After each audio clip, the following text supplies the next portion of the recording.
Welcome to Sasi media. சமீபத்தில் இந்த திவாகர் பிரச்சனை பெரும் பஞ்சாயத்தாக போயிட்டு இருக்கு. நாளுக்கு நாள் திவாகர் ஒரு இடத்துல போய் இன்டர்வியூ கொடுத்துக்கிட்டு இருக்காரு. அவருக்கு அப்புறம் நாளுக்கு அப்புறம் மாகாப்பா ஆனந்தோ கானா வினோத்தோ அதுக்கப்புறம் புகழோ எந்த இன்டர்வியூ கொடுக்கறது இல்லை. ஆனால் இவரை பார்த்தீங்கன்னா திவாகர் பார்த்தீங்கன்னா தொடர்ந்து பல இன்டர்வியூ கொடுத்துக்கிட்டு இருக்காரு. இந்த பக்கம் பார்த்தீங்கன்னா நிஷா அவர்கள் அவங்களுக்கு எதிராக நிறைய பேசிக்கிட்டு இருக்காங்க. இன்னைக்கு என்னாச்சு அப்படின்னு பார்த்தீங்கன்னா மாதம்பட்டி ரங்கராஜோடைய வீடியோவில் திவாகர் இருக்காரு. அவங்க ரெண்டு பேரும் பேசிக்கிறாங்க. அதாவது திவாகரை மாதம்பட்டி ரங்கராஜே திவாகரும் புகழ்ற அந்த வீடியோலாம் வந்திருக்கு. பின்னணியில் என்ன நடந்தது, உள்ள என்ன போயிட்டு இருக்கு அப்படிங்கிறதான் பார்க்க போகிறோம். ட்ரெண்டிங் டாபிக் தெரிஞ்சுக்க நம்ம சேனலில் சப்ஸ்கிரைப். திவாகர் மாதம்பட்டி ரங்கராஜிட்ட சார் உங்களுடைய பர்சனல் கேரக்டர் எனக்கு ரொம்ப பிடிக்கும் சார் அப்படின்னு சொல்லி இவர் சொல்ல, அதுக்கு அவர் உங்களுடைய தைரியம் எனக்கு ரொம்ப பிடிக்குங்க அப்படிங்கிற மாதிரி மாதம்பட்டி ரங்கராஜ் திவாகரை சொல்கிறாரு. ஏண்டா திவாகர் நாயோ உனக்கு அறிவு இருக்கா? மாதம்பட்டி ரங்கராஜோடைய பர்சனலாக அவருடைய கேரக்டர் ரொம்ப பிடிக்குமா? அவரே இப்போ பாவம் ஒரு பொண்ணோட வாழ்ந்து அந்த பொண்ணுக்கு ஒரு குழந்தைய கொடுத்துட்டு அது ஏன் குழந்தை இல்லைன்னு சொல்லி அந்த அம்மா போய் என்ன பண்ணு அப்படின்னா டிஎன்ஏ டெஸ்ட் எல்லாம் எடுத்துகிட்டு அந்த இதை காமிச்சதுக்கு அப்புறம் தான் அந்த ஆள் நம்பியிருக்கான். பார்த்துங்க தமிழ்நாட்டில் எந்த மாதிரியான ஒரு சூழல் போயிட்டு இருக்கு அப்படின்னு. அதுவும் அவனுக்கு கல்யாணம் ஆயிருக்கு, மாதம்பட்டி ரங்கராஜ் கல்யாணம் ஆயிருக்கு. அந்த லேடிக்கும் அது தெரியும், அவருக்கு ஒரு ஒய்ஃப் இருக்காங்க, அவன் முறைப்படி பிரியலை. அப்படி இருக்கும்போது அந்த லேடியும் பாருங்க அவர் கூட சேர்ந்து வாழ்ந்துட்டு அவன் குழந்தை இல்லைன்னு போய் டிஎன்ஏ டெஸ்ட் எல்லாம் எடுத்துகிட்டு பாதிக்கப்பட்டது அவருடைய முதல் மனைவி தான், அதில் எந்த மாற்று கருத்தும் கிடையாது. ஆனால் சொல்கிறேன் அவருடைய பர்சனல் கேரக்டர் இவனுக்கு ரொம்ப பிடிக்கும். அவருக்கு மாதம்பட்டி ரங்கராஜ் சொல்கிறேன் உங்களுடைய தைரியம் எனக்கு ரொம்ப பிடிக்குங்கன்னு. அவருடைய தைரியத்தை நீ பார்த்த போயிட்டு அவன் என்ன பண்ணிக்கிட்டு இருக்கான் அப்படின்னா வெளியில் போய் ஒருத்தரும் மட்டமாக பேசுறது, அவ்வளோதான். இவனே பெரிய ஆள்னு நினச்சிக்கிறது தான் முதல் தப்பு. அவனை அப்படியே வளர்த்து விட்றாங்க சினிமா அது இதுன்னு. அதான் சொன்னாலே இந்த தரம் எங்கே போச்சு அப்படின்னா கமலஹாசனாக இருந்தால் செருப்பை கட்டி அடித்து வெளியில் போடான்னு இருப்பார். விஜய் சேதுபதி மாதிரியான ஆட்களை வச்சு அவர் விஜய் சேதுபதி நீங்கள் நல்லா பாருங்களேன், விஜய் சேதுபதிக்கு அவன் ரொம்ப கை கட்டிட்டு பவ்யமாக நிற்பான். திவாகர் நீங்கள் பிக் பாஸ் பார்த்தவங்களுக்கு தெரியும். விஜய் சேதுபதி மாதிரியான ஆட்களால் தான் இதெல்லாம் நடக்குது. ஒரு தரம்னு இருக்குங்க. ஒரு நேஷனல் டெலிவிஷனுக்கு ஒருத்தனை கூட்டு வரோன்னா அவன் எந்த மாதிரி ஆளாக இருக்கணும், கமலஹாசன் அதெல்லாம் பார்ப்பார். அவருடைய செலெக்ஷன்லையுமே ஒரு சில தப்புகள் இருந்தாலும் அதை கரெக்டாக அவர் இது பண்ணுவார். ஆனால் அந்த மாதிரிலாம் இல்லாமல் இந்த ஆளை கொண்டாந்து விட்டுட்டு இவன் பாருங்க இப்போ என்னென்ன அட்டுழியம் பண்ணிக்கிட்டு இருக்கு. சரி, நடந்தது எல்லாருக்குமே தெரியும். அங்கே ஒரு சில விஷயங்கள் போயிருக்கு. ஆனால் நான் இப்பயும் சொல்கிறேன் 100% யாருமே உண்மையை சொல்ல மாட்டாங்க. தப்பு செஞ்சவன் எவனுமே முன் எய்தாப்பில் இருக்கவனை தான் கை காட்டுவான். அதில் எந்த மாற்று கருத்தும் கிடையாது. இப்போ நிஷாவே பேசுகிறாங்கன்னா நான் அங்கே இருக்க வீடியோவை காமிக்கலாம். ஏன்னா செட்டுக்குள்ளே நடந்தது இல்லை, இது மேலே அதுக்கப்புறம் நடந்த விஷயம்னு சொல்கிறாங்க. பால்கனிலே எங்கேயும் நடந்ததாக சொல்கிறாங்க. அவன் அவ்வளோ வைலண்டாக பிஹேவ் பண்ணானே நீ ஃபோட்டோ எடுத்திருக்கான். அதாவது நிஷா தரப்பில் என்ன சொல்கிறாங்க அப்படின்னு பார்த்தா அவன் இறங்கி ரேப் பண்ணாத குறைய வந்துட்டான் அப்படிங்கிற மாதிரி தான் சொல்கிறாங்க. அந்த மாதிரிலாம் எவனும் நடந்திருக்க வாய்ப்பு இல்லை. சும்மா வாய் வார்த்தையாக அந்த ஆள் ஏதாவது பேசியிருப்பான். அவன் பேசக்கூடிய ஆள் தான் திவாகர்.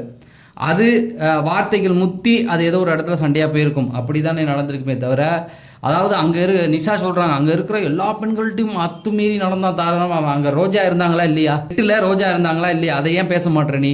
நடுவர் அவங்க தானே, அதை சொல்லு நீ. முதல்ல இருந்த எல்லா பெண்ட்டும் அவன் ரொம்ப மோசமாக நடந்துக்கிட்டான்னு நீ சொல்கிறேன்னா ரோஜா இருந்தாங்களாங்க, அவங்க விட்டுருப்பாங்களா அப்படிங்கிற ஒரு சந்தேகமும் இருக்குது. ஆனால் அதுக்காக இவன் நல்லவன்னு நம்ம சொல்லக்கூடாது. இவன் பேசியிருப்பான், தனியாக எங்கேயாவது ஒரு சந்தர்ப்பம் கிடைச்சா பேசக்கூடிய ஆள் தான், அதெல்லாம் பண்ணியிருப்பான். மேலே பால்கனி மேலே இருந்ததாக சொல்கிறாங்க. செட்டை விட்டு மேலே போனதுக்கப்புறம் தான் அவங்க ஏதோ பேசியிருக்காங்க. அப்போ ஏதோ கை கலப்பாயிருக்கு, அடிதடி நடந்திருக்கு. அவன் திவாகர் முதலே சொல்லியிருந்தான் நிஷா அவர்களே என்னை காப்பாற்றினாங்க அப்படி. அதாவது எல்லாரும் அடிக்க போகும்போது நிஷா தான் தடுத்து விட்டுருக்காங்க. அதையும் நிஷாவும் சொல்கிறாங்க. ஆனால் முழுமையாக என்ன நடந்தது அப்படிங்கிறத ரெண்டு தரப்புமே மறைக்கிறாங்க. அதுதான் நான் கேட்டிருந்தது. நீ முதல்ல வீடியோ ரிலீஸ் பண்ணு, அங்கே நடந்திருக்கும்ல, அங்கே கேமரா இல்லாமலாம் இருக்காது, அதை ரிலீஸ் பண்ணுங்க அப்படின்னு. ஏன் ரிலீஸ் பண்ண மாட்டானுங்க அவனுங்க? ஏன்னா அந்த சேனல் அப்படிப்பட்ட சேனல், அவங்க பேர் போயிடக்கூடாது இல்லை, அதுக்காக இதை பண்ணுறாங்க. எனக்கு என்னமோ முதல்லேருந்தே ஒரு டவுட் இருக்குது. பப்ளிசிட்டிக்காக இவனு அடிச்சுக்கிற மாதிரி அடிச்சுக்கிட்டு அந்த குக்கு வித்து கமாலியை ஃபேமஸ் ஆக்கி விட்றாங்களான்னு தெரியல. ஏன்னா போன வாரம்லாம் அதில் உப்பு சப்பு இல்லாமல் இருந்தது. எத்தனை பேர் பார்த்தாங்கன்னு தெரியல. பெருசாக எந்த காமெடியும் இல்லை. புகழ்லாம் ஏதோ ரஜினிகாந்த் கெட்டப்பில் வரேன்னு சொல்லிட்டு ஒரு காமெடி கூட இல்லை. நீங்கள் ப்ரொமோ பார்த்தாவே தெரிஞ்சிருக்கும். 2வது வாரம் ஷோ ஆரம்பித்து ஒரு காமெடி கூட இல்லை, அந்தளவுக்கு தான் இருந்தது. அதுக்காக வைரலாக்கி விடுறதுக்கு இவனுக்கு ஏதாவது பண்ணுறாங்களான்னு தெரில. இப்போ நிஷா சொல்கிறாங்க நாங்கள் இவனுக்கு எதிராக பேச தயாராக இருக்கோம் அப்படின்னா என்ன பேச தயாராக இருக்கீங்க? இதாவது நான் 2 நாளாக சொல்லிக்கிட்டு இருக்கேன், இதெல்லாம் சட்டப்படி வழக்குகளை தொடுக்கணுங்கிறேன். இப்போ இன்னொரு இடத்துலையும் ஒரு சிலர் சொல்கிறாங்க இதனால நிஷா ஃபேமிலிலேயே பிரச்சனை போயிட்டு இருக்கு அப்படின்னு. இப்போ என் கேள்வி என்ன அப்படின்னா, இதனால ஃபேமிலிலேயே பிரச்சனை போனால் அவன் மேலே போய் கம்ப்ளைண்ட் கொடுங்கிறான். ஏன் கொடுக்க மாட்டீங்க? என்ன நடக்குது? நீங்கள் எங்களை ஏமாத்த ட்ரை பண்ணுறீங்களா? அப்போ இவன் மேலே ஆக்ஷன் யாராவது கொடுத்து தானேங்க ஆகணும். யாருமே கொடுக்கல அப்படின்னா இப்போ இவன் தொடர்ந்து இதை தானே பண்ணிகிட்டு இருப்பான். உன் தோளில் கையை போட்டு ஒரு தப்பான வார்த்தையை கேட்டிருக்கான். உன் கணவனுக்கு பதிலாக நான் என் கூட வந்துருன்னு கேட்டிருக்கா. அது இன்னும் ஓப்பனாக சொன்னால் அது வேறு மாதிரி போகும். அது வேண்டாம். தப்பாக தான் பேசியிருக்கான். அப்படி இருக்கும்போது ஏன் கம்ப்ளைண்ட் கொடுக்க மாட்டேற? உனக்கு வந்து உன் கூட இருந்தவங்களாம் சாட்சிக்கு இருக்காங்கன்னு சொல்கிற. எல்லா பெண்கள்ட்டையும் தப்பாக நடந்தால் கூட ஆட்கள் இருந்தாங்கன்னா ஏன் போய் போலீஸ் ஸ்டேஷன் போக மாட்டேறீங்க? அப்போ என்ன நடக்குது உள்ள? நீங்கள் என்ன பப்ளிசிட்டிக்காக இதெல்லாம் பண்ணிக்கிட்டு இருக்கீங்களா நீங்களே?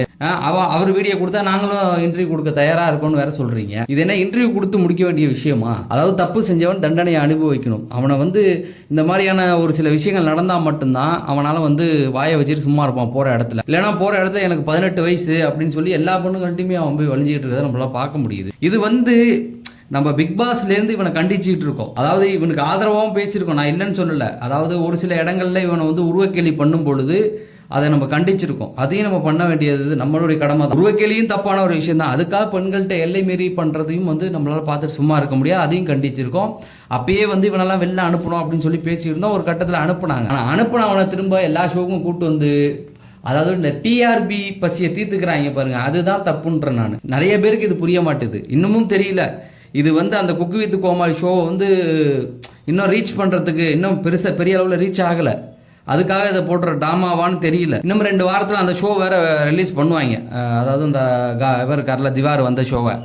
ஒருவேளை திவாகர் இருந்த எல்லாத்தையும் வெட்டி எடுத்துட்டானுங்கன்னா கண்டிப்பாக இது உண்மையாக நடந்த சம்பவம். ஆனால் மானங்கட்டு போய் திரும்பவும் அவன் இருக்கிறது எல்லாத்தையும் போட்டாங்கன்னா இது பப்ளிசிட்டிக்காக பண்ணுறாங்க அப்படிங்கிறது. இப்போ நம்ம என்ன சொல்ல வரோம் அப்படின்னா, நீங்கள் ஏன் முறைப்படி கேஸ் தொடுக்கலை அப்படிங்கிறது தான் என்னுடைய நீண்ட நாள் சந்தேகமாக இருக்குது. நீ போயிட்டு முறைப்படி ஒரு கேஸ் கொடு.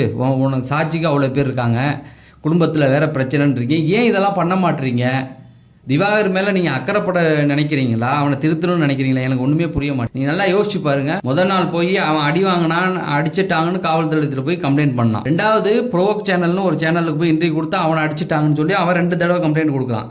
எனக்கு ஒரு விஷயம் புரியவே மாட்டேங்குதுங்க. நீங்களே பதில் சொல்லுங்க. தப்பு செஞ்சேன் அப்படின்னு சொல்லி குற்றம் சாட்டப்பட்ட திவாகர் வந்து இது வரைக்கும் 2 தடவை காவல் நிலையம் போய் கம்ப்ளைண்ட் கொடுத்துட்டு வந்திருக்காரு. ஆனால் பாதிக்கப்பட்டவர்கள் இது வரைக்கும் போகலை. நிஷாவோ அவன் வந்து ரொம்ப கேவலமாக நடந்துக்கிட்டான்னு சொல்கிறவங்க ஏன் போக மாட்டுறாங்க அப்படிங்கிறது எனக்கு சத்தியமாக புரியல. உங்களுக்கு ஏதாவது புரிஞ்சால் அதை கமெண்ட் செக்ஷனில் சொல்லுங்கள். நான் இப்பயும் சொல்கிறேன், எனக்கு வந்து நிஷா வந்து பிடிக்கும், திவாகர் பிடிக்காது அப்படிலாம் கிடையாது. இந்த விஷயத்தில் உண்மை என்ன நடந்தது, அது தப்புனா அவன் மேலே வந்து கம்ப்ளைண்ட் கொடுக்கணும் தான் நான் ஆசைப்பட்றேன். அப்போ தான் ஒருத்தன் திருந்துவான். திவாகர் மாதிரி ஆள்லாம் திருந்தணும்னா இப்படிலாம் பண்ணால் தான் திருந்துவானே தவிர அவனை ஒவ்வொரு விஷயத்துலையும் இப்படியே மன்னிச்சு விட்டிங்கன்னா அவன் அடுத்தடுத்து வேறு விஷயங்கள் பண்ணுவான் அப்படிங்கிறது தான் என்னுடைய கருத்து. உங்களுடைய கருத்துக்கள் நீங்கள் கமெண்ட் செக்ஷனில் சொல்லுங்கள். நம்ம அடுத்த வீடியோவில் சந்திப்போம். நன்றி, வணக்கம்.